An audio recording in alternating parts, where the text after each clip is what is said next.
Tiga sama-sama kita baca. Di Kaisarea ada seorang yang bernama Cornelius, seorang perwira pasukan yang disebut pasukan Italia. Ia saleh, ia serta seisi rumahnya takut akan Allah, dan ia memberi banyak sedekah kepada umat Yahudi dan senantiasa berdoa kepada Allah. Dalam suatu penglihatan, kira-kira jam 3 petang, jelas tampak kepadanya seorang malaikat Allah masuk ke rumahnya dan berkata kepadanya, Cornelius. Ia menatap malaikat itu dan dengan takut ia berkata, ada apa Tuhan? Jawab malaikat itu, semua doamu dan sedekahmu telah naik ke hadirat Allah, dan Allah mengingat engkau. Terima kasih, boleh kembali ke tempat duduk. Oke, next. Tema kita hari ini, Bapak Ibu Saudara yang terkasih di dalam Yesus Kristus, yaitu the power of arms. The power of arms, yang artinya kekuatan dari sedekah. Saudaraku yang terkasih dalam Kristus, saat saya merenungkan firman Tuhan tadi malam, dan saya menemukan sebuah template yang saya lihat di mana ada seorang yang melihat malaikat.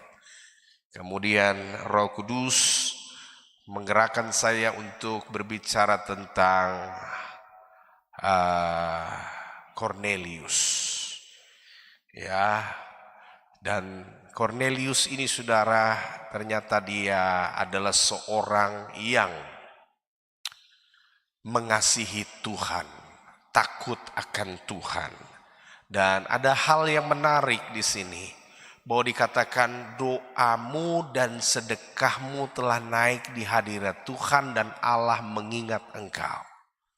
Wow, luar biasa saudara. Kalimat ini adalah sebuah kalimat yang luar biasa.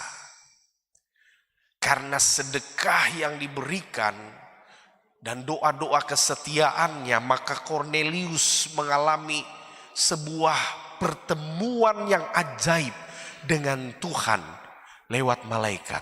Dia melihat malaikat itu dalam kemuliaan. Petang, bukan lagi tidur, dalam keadaan sadar. Dalam keadaan sadar, Cornelius melihat malaikat itu saudara. Oke, next. Kata sedekah yang dipakai saudara dalam bahasa Yunani yaitu elemosune. Elemosune. Artinya apa? Artinya sedekah, amal, sumbangan, baik ke rumah ibadat, bahkan juga kepada orang miskin.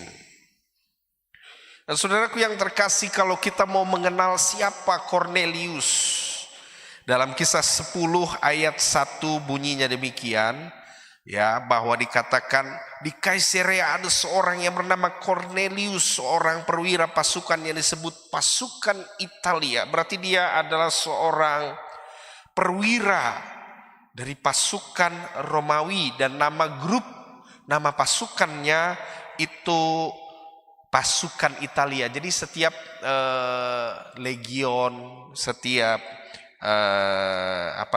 unit atau resimen itu ada punya nama-nama, dan nama yang dipimpin oleh Cornelius namanya pasukan Italia. Dalam satu legion Romawi terdapat sekitar 6.000 pasukan, saudara, 6.000 orang. Dan dalam satu legion dibagi 10 resimen atau unit. Dan satu legion berarti 10 resimen, berarti dalam satu resimen ada 6 perwira, karena setiap perwira memimpin 100 orang. Jadi dia ini saudara 100 orang dia pimpin saudara. Jadi bukan perwira biasa, bukan prajurit biasa. Dia adalah seorang yang luar biasa, memimpin 1.000 orang di resimennya. Jadi saudaraku yang terkasih di dalam Kristus, penting bagi kita melihat ini dulu. Nah, sehingga dengan berkat-berkat yang dia miliki, saudara, sebagai seorang perwira, sebagai seorang pemimpin, sebagai seorang yang berada, dia suka memberkati, memberikan sedekah kepada orang-orang Yahudi dan juga pekerjaan Tuhan tentunya. Dan saudaraku yang terkasih, karena sedekahnya ini menjadi menarik, saudara. Kenapa? Karena sedekahnya ini menyebabkan dia jadi pusat perhatian. Sehingga Tuhan Allah kirim malaikat untuk memberitakan, panggil Rasul Petrus, jemput dia, nanti dia akan beritahu apa yang harus kamu lakukan. Karena Allah tidak mau meninggalkan kamu, atau Allah tidak mau melalaikan kamu dalam berita keselamatan tentang Kristus. Saudaraku yang luar biasa. Hal yang unik lagi, saudara, waktu mereka kumpul mendengarkan khotbah daripada Petrus tentang Yesus yang mati untuk umat manusia menebus dosa, baru pemberitaan firman, Roh Kudus sudah dicurahkan, mereka semua bahasa roh, dipenuhi dengan roh. Ini ajaib, saudara. Tuhan kasih istimewa buat seorang perwira ini. Bagi Tuhan, orang yang peduli dengan sesama, orang yang peduli untuk sumbangsi bagi pekerjaan Tuhan, itu gak main-main, saudara. Peristiwa-peristiwa lain itu biasanya orang dengar firman dulu, ya kan? Mereka seringkali tuh, kalau sudah lihat bahwa ada kalanya orang dibaptis dulu, ini kan orang belum percaya Yesus, jadi dibaptis dulu, baru dia terima Roh Kudus. Ini tidak, belum dibaptis mereka sudah terima Roh Kudus. Lawatan Tuhan memenuhi keluarga Kornelius. Jadi ada spesial bagi Tuhan. Karena apa? Ada satu kata di situ, sedekahnya, doa dan sedekahnya. Ya, nanti kita akan lihat bagian lain. Ada juga yang mengatakan tentang sedekah. Karena sedekah dibangkitkan dari antara orang mati. Sudah mati, tapi karena diketahui bahwa dia suka bersedekah, bangkit dari kematiannya, saudara. Ini luar biasa. Jadi kadangkala kita mengabaikan ini, saudara. Ya, kadangkala kita mengabaikan ini. Coba kita lihat lagi. Next. Ada aturan-aturan. Ini Yesus yang bilang, saudara. Jadi dalam perjanjian lama, kata sedekah itu muncul satu kali di kitab Ester. Tapi di dalam perjanjian baru 12 kali. Dan 12 kali ucapan itu semuanya rata-rata dari Yesus. Tuhan sendiri, Tuhan Yesus sendiri yang ngomong mengenai sedekah. Bukan para murid, saudara. Tuhan Yesus sendiri. Dalam perjanjian lama cuma satu kata sedekahnya. Tapi dalam perjanjian baru Yesus sendiri 12 kali bicara tentang sedekah. Berarti ini sesuatu yang penting, saudara. Matius 6 ayat 1 sampai 4. Demikian bunyinya. Ingatlah, jangan kamu melakukan kewajiban keagamaanmu di hadapan orang supaya dilihat mereka. Karena jika demikian kamu tidak beroleh upah dari Bapamu yang di sorga. Jadi apabila engkau memberi sedekah, janganlah engkau mencanangkan hal itu seperti yang dilakukan orang munafik di rumah-rumah ibadat dan di lorong-lorong, supaya mereka dipuji orang. Aku berkata kepadamu, sesungguhnya mereka sudah mendapat upahnya. Tetapi jika engkau memberi sedekah, janganlah diketahui tangan kirimu apa yang diperbuat tangan kananmu.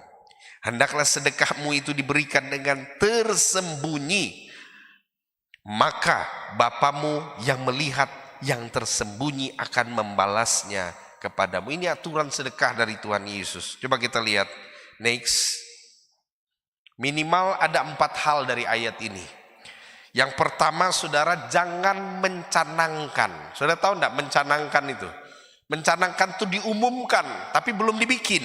Diumumkan tapi belum dibikin. Itu mencanangkan. Tuhan bilang sesungguhnya kamu sudah dapat upah. Jadi saudara, kalau kita memberikan ya ingin memberikan sesuatu tuh jangan dicanangkan. Atau saya sering melihat janji iman katanya, ya. Jadi nggak perlu, makanya gereja kita saudara dari mulai pos PI sampai jadi jemaat, sampai dari pakai rumah, sampai punya bangunan sendiri, sampai membangun gereja yang ada saat ini, selalu saya bilang tidak boleh janji iman di gereja ini. Karena Tuhan sudah bilang sesungguhnya orang yang janji iman sudah mendapatkan upahnya. Ya, jadi saudara satu kali ya saya pelayanan dengan jemaat Tuhan di daerah Worot. Saya lihat kakinya besar sekali saudara kayak gajah. Lalu kita berdoa. Dibilang Pak Pendeta doa, dia teriak dari depan rumah, Pak Pendeta tolong doa saya. Saya datang begitu belum masuk saudara, maaf kata, buang air besar di kasur, kemudian air kencing di kasur saudara, baunya luar biasa, bau pesing. Saya hampir sesak napas saudara. Dan saudaraku yang terkasih, saya tetap masuk karena ini kasihan, ini umat Allah yang harus dikasihi saudara ya. Lalu saya berdoa dengan dia. Dan waktu berdoa, Roh Kudus bilang sama saya begini, Pak, Bapak ada nasar sama gereja kah? Roh Kudus bilang Bapak ada janji sama gereja, tapi Bapak tidak penuhi. Iya Pak Pendeta, saya ada janji. Janji pembangunan gereja. Berapa Pak janjinya? 5 juta. Saya tanya, Bapak bisa enggak bayar? Nggak bisa. Sekarang menurut visi Tuhan sudah ingatkan, kalau Bapak mau sembuh, panggil pendeta dan penetua yang mendengar Bapak punya janji di gereja itu. Panggil mereka datang besok. Suruh doa dan Bapak bilang, saya tidak sanggup bayar. Cabut nazar itu. Dan saudaraku yang terkasih, setelah dia lakukan 1 minggu berikut, kaki bangkak ini kempes. Sembuh saudara, kaki bangkak kempes. Mulai dari situ Roh Kudus taruh saya, Ricky, engkau sebagai hambaku jangan sekali-kali menyuruh jemaat janji iman. Amin. Jadi saudara, di gereja kita tidak ada janji iman. Kalau saudara rasa mau memberkati supaya tangan kanan tangan kiri tidak boleh tahu. Itu Tuhan sudah ajar. Amin. Sebab kalau engkau mencanangkannya, engkau janji iman kau tidak buat, ingat, sesungguhnya kata Tuhan sudah menerima upah. Jadi sudah tidak perlu.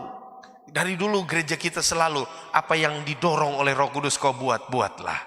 Tapi tidak perlu ada janji-janji iman saudara. Karena kalau sampai tidak buat, yang saya pernah saksikan itu kaki bangkak saudara. Tapi puji Tuhan 1 minggu kaki bengkak ini secara medis tidak mungkin saudara. Saudara periksa saja kaki gajah itu saudara, tidak bisa kempes satu minggu itu tidak bisa saudara, tidak bisa.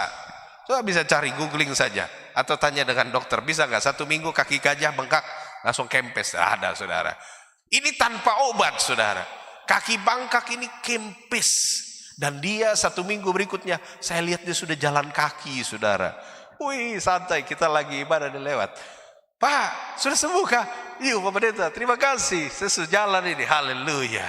Saudaraku yang terkasih, itu penting ya, bahwa sedekah itu tidak boleh dicanangkan. Dijanji iman, tidak usahlah. Yang kedua, waktu sedekah kata Tuhan Yesus, janganlah engkau dengan motivasi dipuji orang. Ya, jadi kalau kasih persembahan tuh jangan mau dipuji orang, saudara. Ya, jadi taruhlah dalam amplop kalau itu nilainya besar, saudara. Supaya apa? Supaya kita mempersembahkannya dengan sungguh-sungguh supaya bukan dilihat orang, tapi benar-benar pemberian yang terbaik. Tapi saya percaya jemaat kita tidak ada, saudara ya. Semua saya lihat jemaat kita luar biasa. Tapi saya bagikan ini karena supaya kabar ini juga sampai ke seluruh dunia. Ya, kabar khotbah ini harus sampai ke seluruh dunia. Jadi itu penting saudara, bahwa kalau kasih jangan motivasi untuk mau caleg saudara, mau maju baru kasih lihat, wah ya kan. Begitu Tuhan bilang sesungguhnya menerima upah. Jadi saudaraku yang terkasih dalam Kristus, perlu kita memahami bahwa Tuhan paling tidak suka dalam sedekah kita dengan tujuan motivasinya supaya dipuji orang. Kemudian yang ketiga, dalam ayat ini Tuhan bilang kalau kasih sedekah jangan mau pamer. Ya, jangan mau pamer. Ya. Jadi saudaraku yang terkasih, apapun yang kita mau berikan, kita berikan dengan sembunyi-sembunyi, kata firman Tuhan. Karena yang keempat Tuhan bilang berilah persembahan dengan sembunyi-sembunyi. Ya, begitu. Jadi saudaraku yang terkasih, ini penting buat kita karena ada berkat-berkat yang luar biasa. Oke, next kita lihat. Ada sebuah kabar baik tentang bersedekah, bahwa siapakah yang harus bersedekah? Yaitu semua orang yang mengalami pertolongan Tuhan, saudara. Ester pasal 9 ayat 22 bunyinya demikian. Karena pada hari-hari itulah orang Yahudi mendapat keamanan terhadap musuhnya. Dan dalam bulan itulah duka cita mereka berubah menjadi sukacita. Dan hari perkabungan menjadi hari gembira. Dan supaya menjadikan hari-hari perjamuan dengan sukacita dan hari untuk antar mengantar makanan dan untuk bersedekah kepada orang-orang miskin. Jadi saudara, kapan waktunya kita bersedekah? Yaitu pada saat apa? Pada saat kita ditolong Tuhan. Bahkan saat kita duka sekalipun, kita tetap bersedekah. Sudah, tolong orang lain. Karena saya percaya Tuhan bilang adalah lebih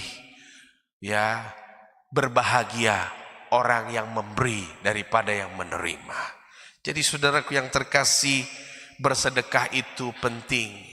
Ester bilang waktu kita ditolong Tuhan, kita sebenarnya hari ini mati, tapi Tuhan kasih selamat.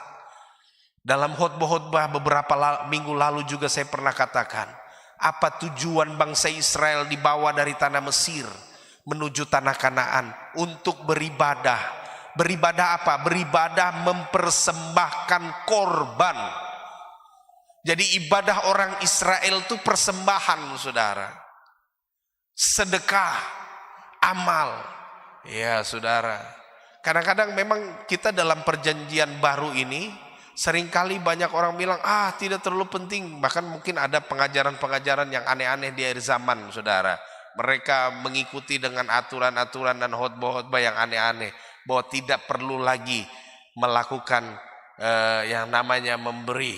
Dan saudaraku yang terkasih, biar sudah dong seperti itu. Mereka rugi. Sebab ini Yesus yang bilang, saudara. Persembahan, sedekah untuk pekerjaan Tuhan, untuk orang miskin, orang susah, itu adalah firman yang Yesus sendiri ucapkan. Ya, jadi saudaraku yang terkasih, ini harus saya sendiri saya buat, saudara. Saya sendiri saya buat dan saya lakukan. Ya, peristiwa awal tahun kita bicara tentang apa? Khotbah, bahwa Tuhan nyatakan, dikatakan jelas sekali saudaraku yang terkasih. Dalam khotbah Tuhan nyatakan bahwa kita harus memberi buah sulung di awal tahun. Dan saya buat, saudara. Saya khotbah karena saya dengar Tuhan punya gerakan roh untuk saya bagikan firman itu. Dan saya buat, saudara. Dan ketika saya buat, saudara, dalam minggu berjalan, Tuhan berkati dengan limpahnya. Wow, saya lihat keajaiban Tuhan. Jadi sedekah itu, saudara, dari naruri kita, hati kita. Jangan pernah ada terpaksa, saudara. Jadi apa yang saya bicarakan saya juga lakukan, saudara. Maka saya merasa pertolongan Tuhan juga dahsyat. Jadi jangan buat kalau saudara tidak merasa digerakkan oleh Tuhan. Kemudian next. Oke, kita lihat ini, saudara. Oke, sudah, next. Ya. Jangan meminta sedekah dari pendeta atau hamba Tuhan, sebab kami tidak punya itu, namun kami punya doa. Nah, saudara, kita lihat Kisah Rasul 3 ayat 3 sampai 6. Bunyinya demikian, ketika orang itu melihat bahwa Petrus dan Yohanes hendak masuk ke bait Allah, ia meminta sedekah. Dia minta sedekah sama Petrus dan Yohanes. Mereka menatap dia dan Petrus berkata, "Lihatlah kepada kami." Lalu orang itu menatap mereka dengan harapan akan mendapat sesuatu dari mereka. Mereka ini Petrus dan Yohanes. Ayatnya yang selanjutnya, tetapi Petrus berkata, "Emas dan perak tidak ada padaku, tetapi apa yang kupunyai kuberikan kepadamu. Demi nama Yesus Kristus orang Nazaret itu, berjalanlah." Jadi saudaraku yang terkasih di dalam Kristus, jadi jangan meminta sedekah dengan hamba Tuhan, tapi mintalah doa. Amin. Ya, setuju nggak saudara? Sebab hamba Tuhan, dia tidak punya emas dan perak, tapi dia punya doa yang berkuasa memberkati. Ya betul saudara, jangan minta dari hamba Tuhan emas dan perak, tapi minta doa dari dia. Sebab doanya akan membuat orang lumpuh berjalan, orang susah makin diberkati. Jadi saya bicara ini saudara dalam hal tentang tentang pribadi, ya, tentang pelayanan. Tapi kalau tentang aturan gereja itu beda. Amin. Jadi misalnya yang melayani di gereja, kemudian ada dari gereja, itu beda saudara ya. Yang dimaksudkan ini pribadi di luar tatanan gereja, hamba Tuhan secara pribadi. Itu usahakan jangan, sebab dia tidak punya emas dan perak, tapi dia punya apa? Doa yang memberkati umat. Itu saudara, penting. Ya, penting itu saudara. Penting itu. Karena kalau kita datang kepada hamba Tuhan, lebih baik kita minta doa. Ya. Maka ada berkat Tuhan di dalamnya. Ada pengurapan Tuhan di dalamnya. Oke, next kita lanjut saja. Ini dia. Ada berkat atau dampak ketika kita kasih sedekah, saudara. Coba kita lihat. Yang pertama, berkat atau dampak ketika kita memberikan sedekah, bahwa doa kita naik di hadirat Allah. Ya, kata hadirat dalam bahasa asli saudara, sebagaimana ayat Cornelius ini, doamu dan sedekahmu naik di hadirat Allah. Jadi waktu kita bersedekah, doanya kita itu didengar Tuhan sampai ke hadirat Allah. Saudara tahu kata hadirat itu di depannya Allah. Bahkan kalau saudara baca bahasa asli Yunaninya, kata hadirat itu bicaranya di depan mulutnya Allah. Wow. Jadi doamu tuh sampai di depan, bahkan di depan mulutnya Allah. Karena doa yang dibarengi dengan persembahan. Ya saudara. Jadi saudaraku yang terkasih dalam Kristus, ini penting sekali. Bahwa ternyata doa yang disertai dengan sedekah membawa doa itu naik sampai ke depannya Tuhan, bahkan depan mulutnya Tuhan. Luar biasa saudara. Itu benar saudara. Ini firman. Ini juga ngajarkan saya saudara, karena saya sebagai hamba Tuhan, saya juga melakukan. Saya melakukan dengan setia apa yang difirmankan Allah. Jadi apapun yang kita minta dari gereja ini saudara, tidak pernah tidak dijawab. Kenapa? Karena setia dalam sedekahnya bagi pekerjaan Tuhan. Iya saudara, jangan heran makanya gereja ini kalau doa terjawab. Karena kita tidak pernah pelit dengan Tuhan. Amin. Kita selalu mensupport apa yang kita terima dari gereja ini, kita kirim ke sinode.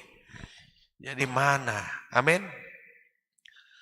Dan saudara kita buat sehingga kita lihat mujizat. Ini kesaksian penting buat kita. Coba kita baca saudara. Pada umumnya doa selalu disertai dengan persembahan. Ulangan 16 ayat 16b sampai 17 demikian bunyinya. Janganlah ia menghadap hadirat Tuhan dengan tangan hampa, tetapi masing-masing dengan sekedar persembahan sesuai dengan berkat yang diberikan kepadamu oleh Tuhan Allahmu. Tuhan kan bilang waktu kita datang ke rumah Tuhan, kita beribadah, kita tidak boleh datang dengan tangan hampa, kata Tuhan, tapi dengan tangan yang memberi persembahan dari berapapun yang kamu dapat. Tuhan tidak pernah paksa besaran nilai, saudara. Amin. Berapapun yang kau berikan untuk Tuhan, Tuhan itu hargai. Kalau hari itu persembahanmu hanya mungkin 1.000 rupiah, jangan pernah malu, saudara, untuk persembahan itu. Ketahuilah bahwa apa yang kau bawa akan menyebabkan doamu didengar Tuhan. Ya. Doamu didengar Tuhan.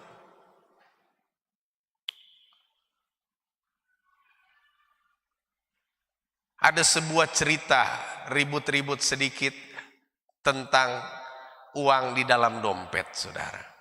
Ya, jadi uang 100.000, ada uang 5.000 dan ada uang 1.000. Dong bertiga beribut, bilang, wah, kamu dua kalah, kata uang 100.000. Kamu dua kalah, saya ini tidak laku di tempat lain, saya ini hanya laku di Saga, Indomaret, KFC. Ya, jadi dong sama-sama bangga-bangga diri. Terus yang 5.000 lagi bilang begini, oh, dia bilang, saya juga paling laku, saya ada di pasar, di parkiran-parkiran. Haleluya. Terus yang terakhir bilang, 1.000 bilang, biar sudah, kamu ada di mana-mana, tapi saya selalu ada di gereja. Haleluya. 1.000 bilang, kamu ada di KFC, kamu ada di mana-mana, tapi saya adalah yang paling setia. Saya selalu ada di gereja. Dan saudaraku yang terkasih di dalam Kristus, 10.000 juga tidak terima. Saya juga ada di gereja. Saya ada, dia bilang. Tapi tertahu yang punya ini dia terkasih keluar saya jadi. Haleluya. Iya kan? Betul gak, saudara? Seringkali seperti itu, saudara. Ya. Tapi saya percaya jemaat kita tidak seperti itu, saudara. Saya yakin jemaat kita, saya sebagai gembala selalu setia. Tapi ini mob dari hamba Tuhan di luar, dan saya lihat itu benar juga, saudara, menegur saya sebagai gembala bahwa kita seringkali hitung-hitungan sama Tuhan. Iya kan? Betul nggak, saudara? Sama Tuhan. Kalau parkiran 5.000, kadang-kala ada yang terus saya kasih kembali. Sudah 10.000 itu sudah. Ambil sudah. Haleluya. Tapi kalau urusan gereja, pergi ke kios dulu, tukar di permen dulu, langsung kasih yang 1.000 itu untuk Tuhan. Saudaraku yang terkasih, betapa kita sangat tidak menghargai Tuhan. Maka dari itu seringkali doa kita dijawab, tapi kadang-kala doa kita tuh sendat-sendat, saudara, karena hitung-hitungan sama Tuhan. Amin. Jangankan saudara, saya juga yang ngomong ini, hitung-hitungan sama Tuhan untuk hal-hal seperti itu. Jadi hari ini kita berubah. Amin. Untuk parkir saja kita kasih lebih. Ada satu cerita, saya jalan dengan teman pendeta, teman pendeta. Jadi waktu dia kasih parkiran, dia kasih lebih. Dan orang parkiran tuh dikasih, bukan kasih 5.000, dia kasih 50.000 buat parkiran. Langsung saya bilang sama dia, Pak Pendeta, saya bilang, Bapak Pendeta kasih berapa tadi? 50 buat tukang parkir karena kenal, katanya. Tapi saya mau bilang begini, Bapak tahu tidak, Bapak tuh diketawai sama tukang parkiran. Tukang parkir itu, Pak, hitungan detik menit mereka dapat 5.000. Satu hari mereka bisa dapat 1 juta, Pak. 1 bulan mereka 30 juta. Kalau Bapak kasih 50.000 diketawainnya Pak. Bapak gajinya gak sama dengan tukang parkir. Tukang parkir itu lebih kaya. Amin. Saya tahu karena jemaat kita juga ada tukang parkir yang artinya pengelola parkir, saudara. Haleluya. Omset parkiran, saudara, mau tahu, hampir mendekati 100 juta per bulan. Karena ada jemaat kita yang kelola parkir. Makanya saya kasih tahu. Jadi saudara, kadangkala untuk parkiran kita kasih lebih-lebih. Tapi untuk pekerjaan Tuhan, darah Yesus, 1000 paling setia di rumah Tuhan. Ya. Yang paling setia itu. Nah, saya mengajarkan kepada kita kembali berubah, saudara. Kita harus spesialkan Tuhan, maka Tuhan kasih spesial hidup kita. Spesialkan Tuhan, saudara. Jangan hargai Tuhan dengan gula-gula. Kan kalau 1000 cuman gula-gula, saudara. Haleluya. Gula-gula permen di kios, saudara. Jangan itu. Ya, saya tidak berkhotbah karena saya membutuhkan, tidak sama sekali. Saudara tahu, saya pendeta yang selalu diberkati Tuhan. Amin. Ya, diberkati Tuhan. Saya bicara karena saya sayang saudara. Untuk kita robah paradigma kita tentang Tuhan. Kenapa kok sulit hidup saya ini? Gak pernah maju-maju. Coba kembali lihat sedekahmu itu. Kau samakan Tuhan dengan anak kecil yang gula-gula permen 1.000 rupiah. Atau kau hargai Tuhan seperti tukang parkir. Atau kau spesialkan Tuhan seperti kau pergi di KFC. Haleluya. Jadi ini kembali ke kita, saudara. Saya percaya dan yakin selama saya ada di tanah Papua, saya urusan memberi, menabur dan pekerjaan Tuhan gak pernah tanggung-tanggung, saudara. Kalau Tuhan suruh saya akan lakukan. Ya, saya lakukan, saudara. Dan apa yang terjadi? Tuhan memberkati pekerjaan Tuhan, pelayanan dan kehidupan saya dan keluarga. Saya berharap kita semua harus punya teladan ini, saudara. Saya bicara tentang teladan. Kita harus rubah, saudara, untuk Tuhan yang terbaik. Amin. Oke, next. Oke. Ya, lanjut. Apa dampak sedekah bagi kehidupan kita? Yaitu yang kedua, Tuhan ingat. Tuhan ingat kita, saudara. Cornelius mendapatkan keselamatan. Cornelius mendapatkan keselamatan, Tuhan ingat dia. Jadi saudara, ternyata persembahan itu tidak main-main, saudara. Bikin kita diingat. Amin. Tuhan tuh sampai ingat kita loh, saudara. Karena persembahan kita. Coba kita lihat nih. Ayat 3. Kisah Rasul 9 ayat 36. Sebelumnya Cornelius. Kisah Rasul 9 ayat yang ke-36. Bunyinya demikian, saya bacakan. Ya, di Yope ada seorang murid perempuan bernama Tabita. Dalam bahasa Yunani Dorcas atau rusa artinya, saudara ya. Perempuan itu banyak sekali berbuat baik dan memberi sedekah. Lihat, perhatikan. Dia tidak berdoa, tapi dia berbuat baik. Tapi dicatat lebih dalam, memberi sedekah. Ayat 37. Tetapi pada waktu itu ia sakit lalu meninggal. Setelah dimandikan, mayatnya dibaringkan di ruang atas, Lida dekat dengan Yope. Ketika murid-murid mendengar bahwa Petrus ada di Lida, mereka menyuruh 2 orang kepadanya dengan permintaan, segeralah datang ke tempat kami. Maka berkemaslah Petrus dan berangkat bersama-sama dengan mereka, dan setelah sampai di sana, ia dibawa ke ruang atas dan semua janda datang berdiri dekatnya, dan sambil menangis mereka menunjukkan kepadanya semua baju dan pakaian yang dibuat Dorcas waktu ia masih hidup. Tetapi Petrus menyuruh mereka semua keluar, lalu ia berlutut dan berdoa. Kemudian ia berpaling ke mayat itu dan berkata, Tabita, bangkitlah. Lalu Tabita membuka matanya dan ketika melihat Petrus, ia bangun lalu duduk. Oke, next dulu. Ini poin 1, poin 2. Itu dia tuh. Tuhan ingat dan yang ketiga, dia bangkit dari kematian. Coba bayangin saudara. Orang yang kehidupannya melakukan kebaikan, berdoa, tapi selalu dibarengi ada kata sedekah di situ. Tuhan tuh ingat, Tuhan tuh dengar, Tuhan tuh bangkitkan bahkan dari kematian. Kenapa ada kebangkitan saat orang punya kehidupan yang selalu bersedekah? Karena buat Tuhan bersedekah itu adalah bukti nyata dari semua cinta kasih kita sama Tuhan. Ya, bangkit saudara.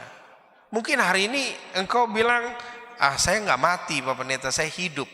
Tapi waktu engkau yang hidup ini setia untuk bersedekah, baik untuk pekerjaan Tuhan dan orang-orang sekitar yang susah, maka apa yang terjadi? Maka Tuhan akan menghidupkan yang sudah mati. Apapun itu saudara, usahamu, masa depanmu, karirmu, akan dihidupkan Tuhan kalau sudah mati. Jadi jangan lupa ini saudara. Dan saya pun melihat ini, saya benar, wow, luar biasa Tuhan ya. Ternyata memang harus kita setia. Bersedekah, tolong orang, lihat orang susah di jalan, kita kasih, kita beri. Ya, saudaraku yang terkasih, itu penting. Satu ketika beberapa belas tahun yang lalu, saya sedang tidak punya duit saudara ya. Sisa 5.000. Saya pikir-pikir, sudah nanti sebentar malam 5.000 ini, zaman itu masih bisa. Beli apalah, ikan goreng kah, nanti malam di pasar obor. Haleluya.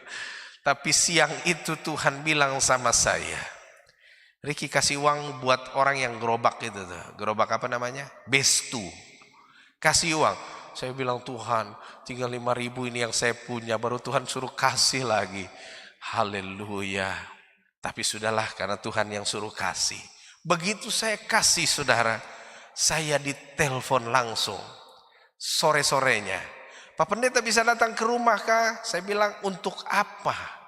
Dia bilang, Pak Pendeta, kebetulan kami punya koperasi ini ada bagi SHU. Apa? Benar ya? SHU toh? Sisa hasil usaha. Dan saya mau kasih buat Pak Pendeta. Tuhan Yesus baik, saya bilang. Tadi 5.000 Tuhan minta. Tuhan bilang kasih saja buat orang itu. Karena dia mau kasih saya lebih banyak saudara. Amin. Haleluya. Jadi saudaraku yang terkasih di dalam Kristus, hidup ini harus bersedekah saudara. Amin. Jangan pernah susah-susah. Kasihlah, ada lebih baik memberi daripada menerima. Jadi kalau sudah digerakkan Tuhan, lakukan, karena ada mujizat yang terjadi. Yang keempat, Tuhan Yesus sendiri bilang ya, ini Tuhan Yesus sendiri bilang. Yang keempat, Lukas 11 ayat 41 bunyinya demikian. Akan tetapi berikanlah isinya sebagai sedekah dan sesungguhnya semuanya akan menjadi bersih bagimu. Ini konteksnya banyak. Kalau saudara baca ini, saya tidak cukup untuk menjelaskan konteks ini. Yesus tegur orang Farisi, tapi Tuhan juga bilang dalam sebuah konteks. Jadi banyak konteksnya, nggak usah bahas. Tapi langsung saja, kata sedekah, lalu dibilang kamu kasih isinya sebagai sedekah, kamu dibersihkan. Satu hal yang penting dari sini juga, ketika tema kita tentang sedekah, sedekah itu membersihkan hati kita. Gitu ya. Kita bersedekah itu kita membersihkan hati kita dari cinta akan uang. Iya kan? Ada orang saudara cinta akan uang, dia takut sekali kalau dia sudah dapat, dia kumpul, dia GP tuh uang tuh tidak boleh lagi keluar. Ya, ada yang begitu kan saudara? Orang bilang sakakar. Wah, kalau dia dapat dia sembunyi mati. Dia tidak kasih tahu. Tapi Tuhan bilang kepada ahli-ahli Taurat, kepada orang Farisi, kamu kasih, hatimu dibersihkan. Ya, saudara, benar saudara, orang kasih itu pasti hatimu pasti dipulihkan. Kalau hidup kita tidak merdeka dengan uang, maka kita akan selalu tidak sukses dengan keuangan. Tapi kalau kamu sudah merdeka dari keuangan, berkat itu saudara kayak keran, turun tidak pernah habis-habis. Ya, jadi mari merdeka terhadap perhambaan uang. Karena uang itu saudara harus dibiarkan saja dia masuk, biarkan dia keluar gitu. Nanti dia masuk lagi. Tapi kalau kau simpan tak tutup sendiri, itu saja yang kau miliki. Haleluya, tidak berkembang. Ya, saudara. Makanya istilah kata talenta itu kan uang sebenarnya. Tuhan percayakan 2 jadi 4. Tuhan percayakan 5 jadi 10. Tapi ada 1 terima talenta, dia kubur. Tuhan bilang tangkap dia, angkat, buang ke neraka. Coba saudara, orang pelit tuh masuk neraka. Haleluya. Ada yang mau masuk neraka? Haleluya. Jangan pelit saudara. Apa susahnya untuk kita melakukan kebaikan untuk segala yang baik? Jadi firman ini untuk memberkati kita. Oke, coba kita lihat next. Tuhan bilang begini, waktu kita memberi sedekah, kita sedang menabung di sorga atau kirim bahan bangunan. Coba kita lihat Lukas 12 ayatnya yang ke-33. Lukas 12 ayat yang ke-33. Jualah segala milikmu dan berikanlah sedekah. Buatlah bagimu pundi-pundi yang tidak dapat menjadi tua, suatu harta di sorga yang tidak akan habis, yang tidak dapat didekati pencuri, dan yang tidak dirusakkan ngengat. Saudaraku yang terkasih di dalam Kristus, ini kesaksian nyata. Ada salah seorang hamba Tuhan dari gereja Paul Yonggi-cho di Korea Selatan. Dia ini meninggal, dipanggil Tuhan, mati suri. Sampai di neraka, terus sampai di sorga. Tuhan kasih tunjuk di sorga, saudara. Ini rumahnya hamba Tuhan yang dulu katanya. Ini hamba Tuhan yang ada di rumah Tuhan. Jadi ada hamba Tuhan terkenal, sudah meninggal, dan ditunjukkan oleh Tuhan Yesus. Ini rumahnya. Rumahnya sangat sederhana di sorga. Tapi ada satu yang sudah meninggal juga kostor di gereja itu. Rumahnya megah, bagus sekali. Ya, mewah. Kostor saudara, tukang bersih-bersih gereja. Lalu dia tanya Tuhan Yesus, kedua orang ini kan sudah meninggal lama di gereja kami. Tapi kenapa ya hamba Tuhan terkenal pembicara hebat ini, rumahnya kok katakanlah jelek begitu. Tapi sedangkan ada satu kostor yang suka membersihkan rumah Tuhan, melayani di rumah Tuhan, kok rumahnya megah mewah sekali. Dia tanya sama Tuhan Yesus. Tuhan Yesus bilang begini, setiap perbuatan baikmu untuk pekerjaan Tuhan, engkau melayani Tuhan, engkau sedang kirim material bahan bangunan ke sorga untuk kamu punya rumah. Ya, gitu. Jadi setiap perbuatan baik kamu melayani Tuhan, kamu melakukan yang terbaik buat Tuhan, kamu mengasihi sesama, tolong orang, itu kita sedang kirim bahan bangunan ke sorga kata Tuhan. Ya, jadi perbuatan baik kita melayani. Jadi saudara melayani Tuhan hari ini, itu kita sedang kirim material ke sorga. Kalau kita berikan pelayanan dengan sungguh-sungguh, kita sedang kirim material. Ini kan ayatnya jelas. Jualah segala hak milikmu dan berikanlah sedekah, buatlah bagimu. Jadi waktu kita kasih sedekah, kamu sedang kirim pundi-pundi di sorga. Ternyata itu rumah saudara. Jadi setelah itu saudara, tiba-tiba orang ini bangkit. Dia nggak jadi mati. Dia cerita dengan pendeta-pendeta dan semua jemaat di Korea Selatan sana. Dia bilang, ayo mulai sekarang kita fokuskan melayani Tuhan, membantu sesama, maka kita sedang kirim material di sorga. Supaya kalau saat kita mati nanti rumah kita megah. Amin. Jadi jangan kirim material ke kampung bangun rumah saja, tapi kirim material untuk kirim ke sorga. Karena rumah kita yang benar sudah di sorga, bukan di dunia ini. Di dunia ini sementara saja, ngengat dan karat. Kadang-kala orang iri kita malah gara-gara rumah. Tapi lebih baik kita kirim material ke sorga sana. Dengan apa? Lakukan yang terbaik bagi rumah Tuhan, pekerjaan Tuhan, pelayan. Tapi juga nolong orang di luar sana. Ya, tolong orang saudara. Ada orang susah, tolong dia. Ya, dulu tuh paling senang saudara. Sekarang sudah tidak ada ya. Dulu tuh paling senang saya kalau ada, ini kan ada yang ibu-ibu di dekat Tios itu saudara, dia gerobak dengan anaknya, kadang tidak pakai baju, hujan-hujan. Kan ada ibu-ibu yang badannya gemuk-gemuk, gerobak pemulung itu saudara. Ya, jadi saya kalau pulang selesai ibadah, itu kita bungkus nasi antar ke dia saudara. Setiap hari Minggu itu kebiasaan, tapi sekarang sudah tidak ada. Kadang saya kasih amplop di uang, saya kasih dia. Ibu ini, jadi dia kalau sudah saya lihat mobil dari jauh tuh senang sekali. Oh, dia bilang, haleluya.